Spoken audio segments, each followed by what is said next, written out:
Is Nigeria becoming a one-party state? And is a one-party state good for Nigeria?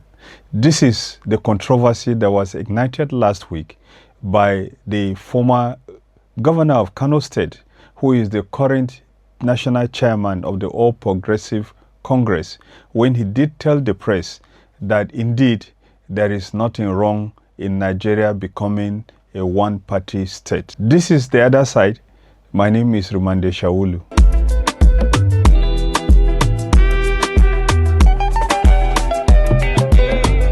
The national chairman of the All Progressive Congress and former governor of Kano State, Dr. Abdullahi Ganduje, took time last week to answer critics, including former President Goodluck Jonathan, who had expressed concern over the fears of Nigerians that Nigeria is becoming a one-party state.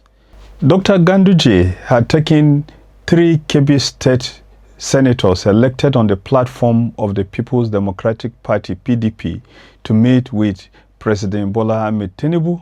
The 3 PDP senators are former Governor Adamu Aliero, who was the governor of the state before and was also minister of the FCT.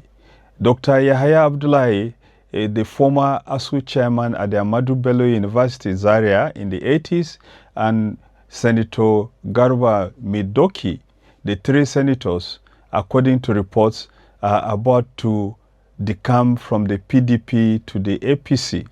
Dr. Ganduje, who himself was a member of the PDP and a deputy governor of Kano State under the PDP, said, and I quote, "You know, they say too many cooks spoil the soup.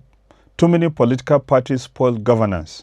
According to him, and I quote again, "China is one of the strongest countries in the world and it is a one-party state," unquote. Governor Ganduje is very correct, and China is one of the strongest economies in the world today. It ranks second to the United States, and in terms of military preparedness, China in some areas is even ahead of the United States of America. Just about 40 years ago, China was one of the poorest countries in the world, and goods made in China were scorned and laughed at.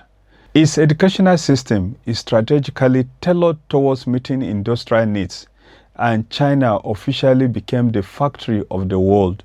Almost all goods, electronic, machinery, furniture, clothing, etc., that are used in the world are made in China. But that is not because it is a one-party state.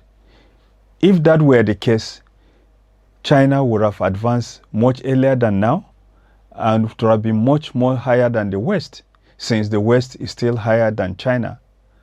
Part of why China developed is because of Chinese leaders who chose the path of modernization and had an educational system that was adapted to meet its needs. Furthermore, the Chinese system had zero tolerance for corruption.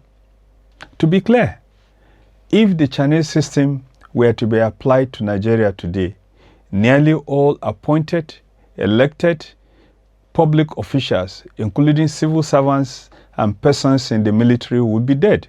The Chinese executed so many people for corrupt activities, and their judicial system does not have room for manipulation the way our system in Nigeria is alleged to be. Of course, some people will say alleged to be is being polite, that our judicial system is corrupt.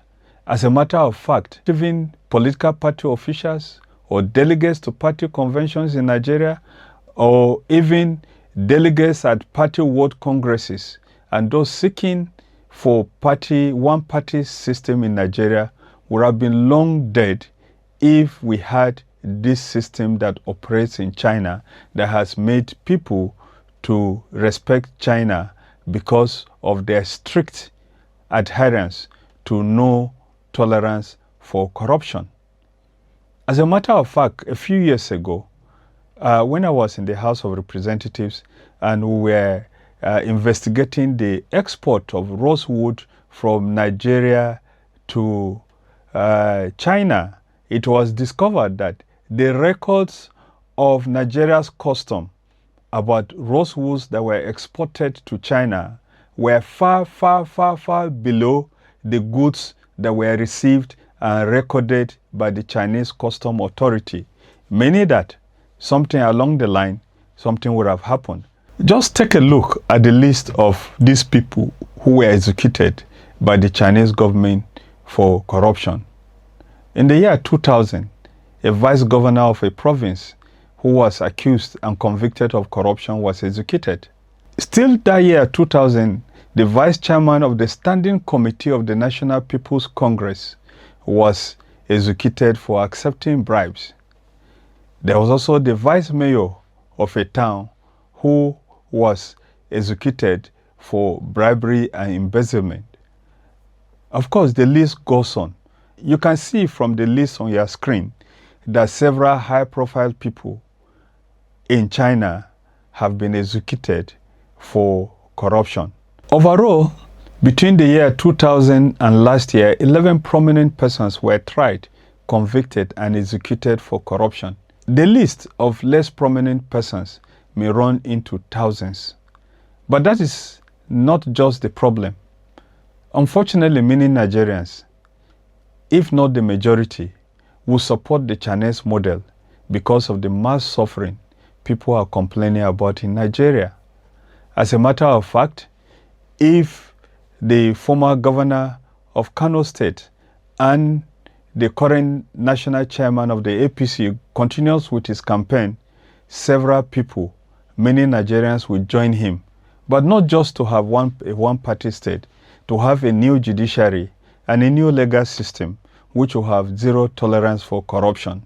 And that means that many people, many people in political office today, in government offices, in business centers, will have their heads cut off because of corruption. But that is not just the problem. The problem is that China did not develop because of its one-party system per se.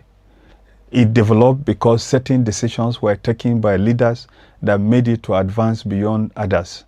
If you look around the world, there are several other countries that are practicing one-party system, but they are not as buoyant, they are not as economically strong or as militarily strong as China. And here is the list of the remaining countries in the world that are still practicing the one-party system.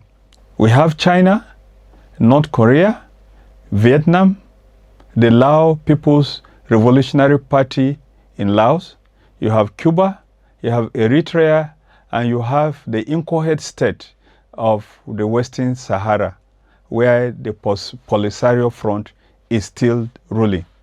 If you look at the vital statistics of these one-party state systems, they do not look attractive at all. Let's take a look at the table below.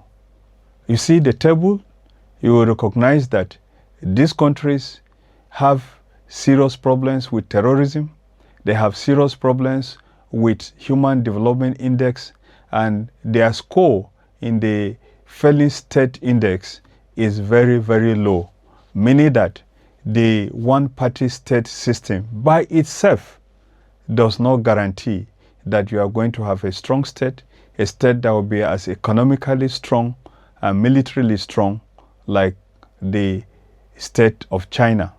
On the other hand, if you take a look at the vital statistics of some random states that are picked, where multi-party systems still hold sway, you will see that the statistics are much, much better.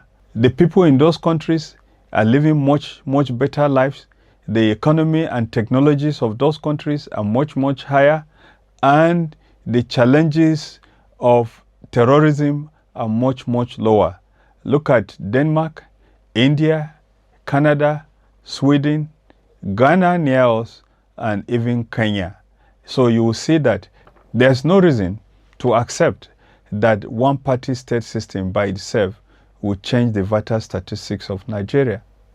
What are the lessons that we can learn from this? Transforming Nigeria into a one-party system is obviously regression, and it is worrying that the national chairman of the ruling party would prefer that Nigeria regresses.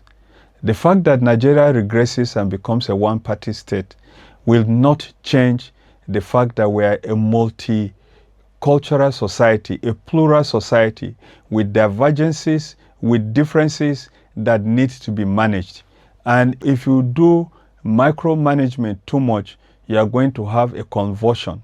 The convulsion that led to the collapse of Yugoslavia and even the collapse of the Soviet Union that resulted in the creation of several other countries.